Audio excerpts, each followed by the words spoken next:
8월 18일 금요일 예레미야서 22장 10절로 19절 살룸과 여호야김입니다. 요시아의 두 아들 살룸, 여호아스 그리고 여호야김에 대해서 예레미야는 경고하시죠. 아니 경고성 예언입니다. 이 예언은 그대로 이루어질 것이죠. 먼저 살룸 왕에 대해서 10절과 12절을 읽겠습니다. 너희는 죽은 자를 위하여 울지 말며 그를 위하여 애통하지 말고 잡혀간 자를 위하여 슬피 울라. 그는 다시 돌아와 그 고국을 보지 못할 것임이라. 여호와께서 유다왕 요시아의 아들 곧 그의 아버지 요시아를 이어 왕이 되었다가 이곳에서 나간 살룸에 대하여 이같이 말씀하시니라. 그가 이곳으로 다시 돌아오지 못하고 잡혀간 곳에서 그가 거기서 죽으리니 이 땅을 다시 보지 못하리라. 너희는 죽은 자를 위하여 울지 말며. 여기서 죽은 자는 요시아입니다. 정작 요시아를 위해서 울지 말라 하세요. 그리고 잡혀간 자를 위하여 슬피라. 잡혀간 자는 요시아의 아들 살룸이죠. 여호아스입니다. 그 잡혀간 자를 위해서는 울라 하세요. 요시아에는 울지 말라, 살룸에 대해서는 울라. 정작 예레미야는 요시아의 그 죽음 앞에서 얼마나 슬퍼했는지요? 요시아에 대한 애가를 지어서 바칠 정도로 예레미야는 요시아의 죽음을 슬퍼했습니다. 그는 선한 왕이었고 하나님 앞에서 유다를 종교 개혁을 단행해서 하나님께로 돌이키기 위해서 헌신한 그런 아주 선한 왕이죠. 참으로 안타까운 죽음입니다.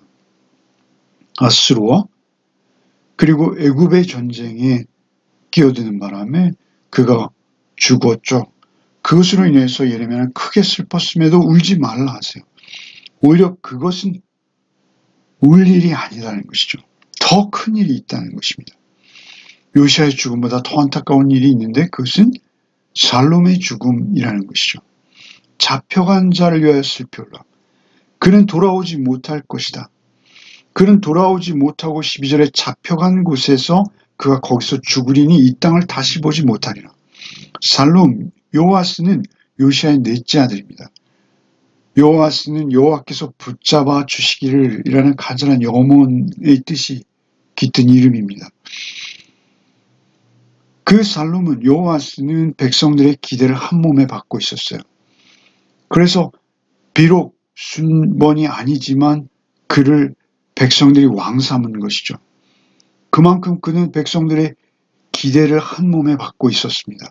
그래서 그가 애굽에 비록 붙잡혀갔지만 다시 돌아와서 유다를 강건하게 세울 수 있는 능력 있는 왕이 되어줄 것을 기대하고 있었죠. 그런데 예레미야는 그가 애굽에서 죽을 것이다 라고 말씀하시는 것이죠. 그건 하나님의 예언이기도 한 것이죠. 그리고 그 살룸, 여호아스를 이어서 왕이 되는 여호야김, 그 여호야김의 운명에 대해서 또 13절부터 말씀하십니다. 13절부터 읽겠습니다. 불의로 그 집을 세우며 부정하게 그 다락방을 지으며 자기 이웃을 고용하고 그의 품삯을 주지 않은 자에게 화스틴 자. 그가 이르기를 내가 나를 위하여 큰 집과 넓은 다락방을 지으리라 하고 자기를 위하여 창문을 만들고 그것에 백향목으로 입히고 붉은 빛으로 칠하도다. 내가 백향목을 많이 사용하여 왕이 될 수 있겠느냐? 내 아버지가 먹거나 마시지 아니하였으며 정의와 공의를 행하지 아니하였느냐? 그때 그가 형통하였었느니라. 그는 가난한 자와 궁핍한 자를 변호하고 형통하였나니 이것이 나를 알미 아니냐? 여호와의 말씀이니라. 그러나 내 두 눈과 마음은 탐욕과 무지한 피 흘림과 압박과 포악을 행하려 할 뿐이니라. 여호야김, 그는 다락방을 지었어요. 그런데 그 다락방을 지을 때 불의로 그 집을 세우며 부정하게 그 다락방을 지었다라고 평가받는 것이죠. 불의, 부정, 이것은 체데크, 미슈파트입니다. 체데크 앞에 로, 미슈파트 앞에 로. 그러니까 정의롭지 못하고 아주 불공정하게 그 집을 세웠다. 라는 것이죠. 하나님의 성품이 의로우심과 사랑이시죠. 하나님 자신도 어찌할 수 없는 하나님의 근본적인 하나님의 성품 자체가 의와 사랑이십니다. 그런데 그 요야김은 불의와 부정, 로체데크 로미시파트, 아주 정의롭지 못하고 아주 불의하게 그 다락방을 지었어요. 자기 이웃을 고용하고 그 품삯을 주지 않았어요. 자기 이웃이죠. 유다 백성들은 그들이 비록 천해 보일지라도 그는 왕의 이웃입니다. 그가 왕이 된 것은 이웃을 사랑하고 이웃을 섬기기 위해서 하나님께서 그를 기름 부어 왕 삼으신 것이죠. 그런데 그 이웃을 고용하고 그의 품삯을 주지 않는 거예요. 고용했다라는 것은 히브리어로 종 삼다, 종으로 만들다 이런 의미가 있어요. 그 품삯을 주지 않는 것은 노예 삼은 거예요. 자기 이웃을 사랑의 대상이요 섬김의 대상으로 하나님께서 그렇게 자기를 왕 삼아 주셨는데 그들을 노예 만들어 버린 거예요. 애굽에서 그들이 노예였지 않습니까? 품삯을 주지 않았어요. 여러분 이 품삯에 대해서는 성경에서 아주 강조하십니다. 여러분 율법에 대해서 레위기와 신명기가 자세히 기록하시는데요. 레위기 19장 13절에 너는 내 이웃을 억압하지 말며 착취하지 말며 품꾼의 싹을 아침까지 밤새도록 내게 두지 말며 품삯을 아침까지 내게 두지 말라는 거예요. 하루도 연기하지 말라는 거예요. 그 이유는 무엇입니까? 신명기 24장 14절 이하를 읽겠습니다. 곤궁하고 비난한 품꾼은 너희 형제이든지 내 땅 성문 안에 우거하는 객이든지 그를 학대하지 말며 그 품삯을 당일에 주고 그 해진 후까지 미루지 말라. 이는 그가 가난함으로 그 품삯을 간절히 바람이라. 그가 너를 여호와께 호소하지 않게 하라. 그렇지 않으면 그것이 내게 죄가 될 것임이라. 당일에 주고 해진 후까지 미루지 말라는 거예요. 그가 너무나 가난해서 하루 벌어 하루 먹는다는 거예요. 그의 아내가 있고 그의 자녀들이 있다는 거예요. 품삯을 간절히 바람이라. 그가 여호와께 호소하지 않게 하라. 그가 호소하면 너에게 큰 죄가 될 것이다 라는 것이죠. 그런데 왕이라는 자가 백성들을 부리고 품삯을 주지 않는 거예요. 화이스진저, 화를 선언하는 것이죠. 호의라는 히브리어인데요. 이것은 우리 말로 정확히 번역하면 아이고 이런 비명입니다. 사람의 죽음 앞에서 곡하는 소리예요. 아이고. 이 단어는 역사에서 단 한 번 나오고요. 이사야서에서 21번, 예레미야에서 11번, 선지서에 나오는 단어예요. 화진저. 하나님께서 비명에 가까운 탄식을 지금 바라시는 것이죠. 화진저. 그가 이르기를 내가 나를 위하여 큰 집과 넓은 다락방을 지으리라 하고 자기를 위하여 창문을 만들고 그것에 백향목을 입히고 붉은 빛으로 칠하는도다. 큰 집.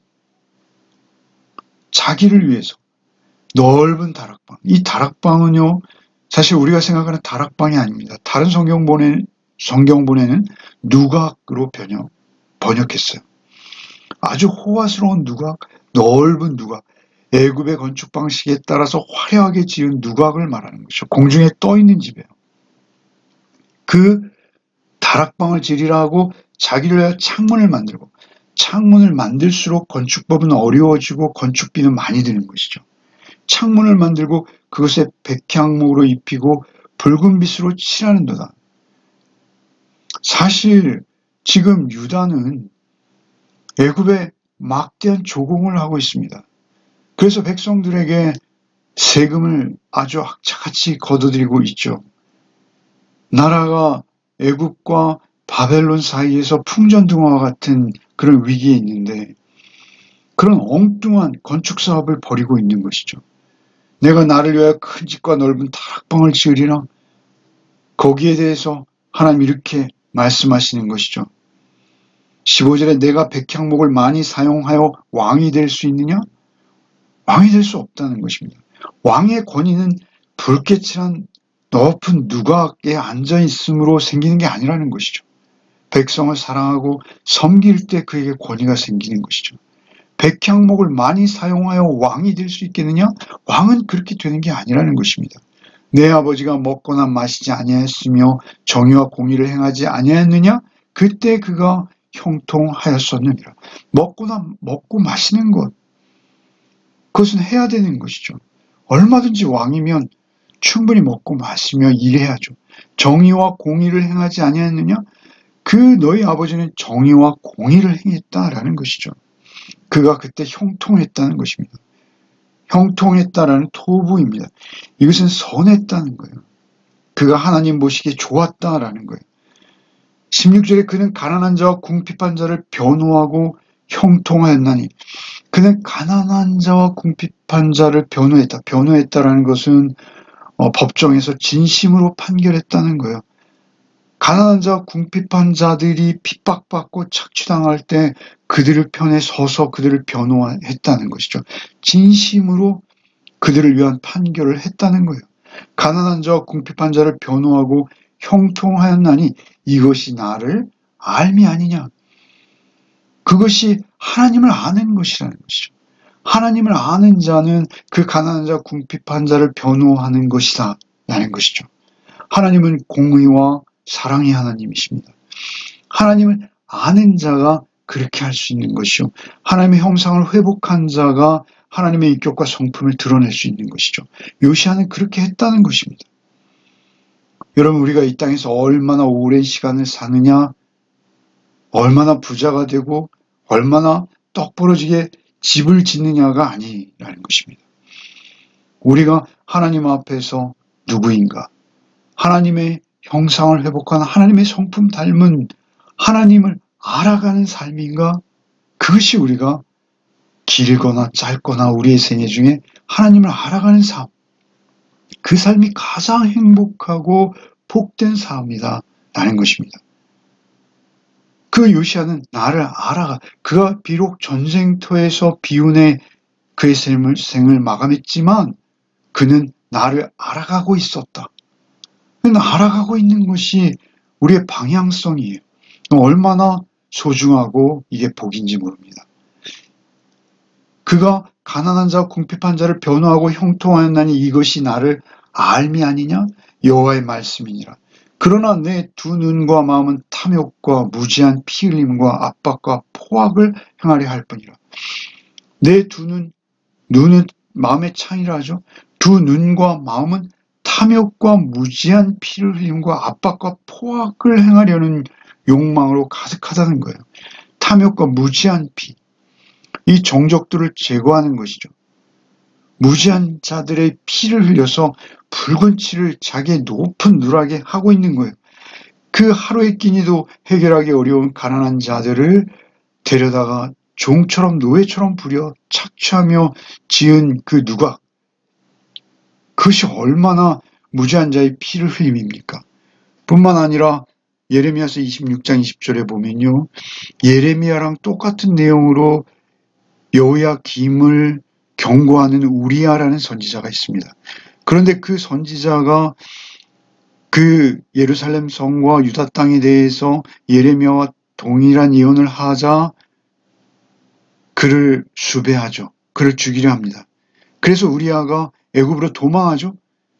망명한 것입니다. 그런데 애굽까지 사람을 보내어서 애굽에서 연행합니다.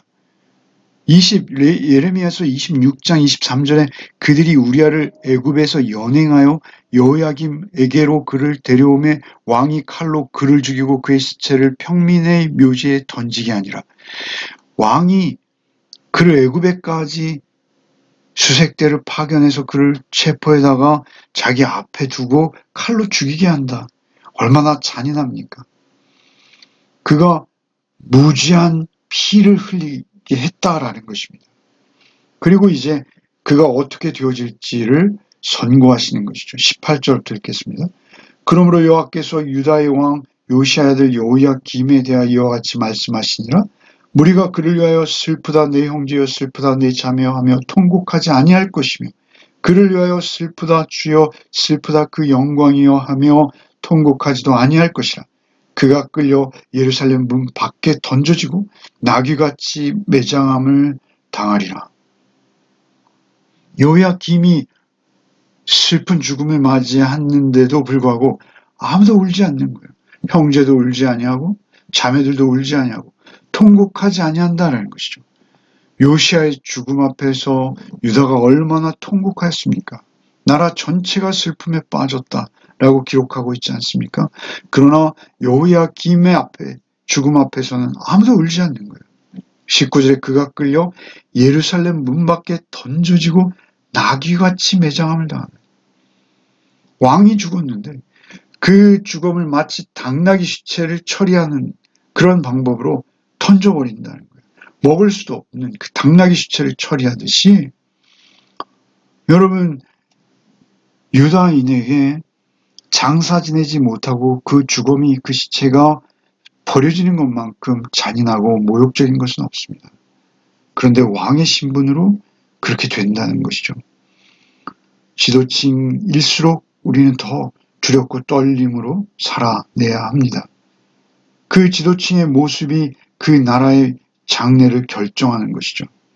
또한 우리의 모습이 우리의 가정과 우리의 가족, 우리의 교회의 미래를 결정합니다.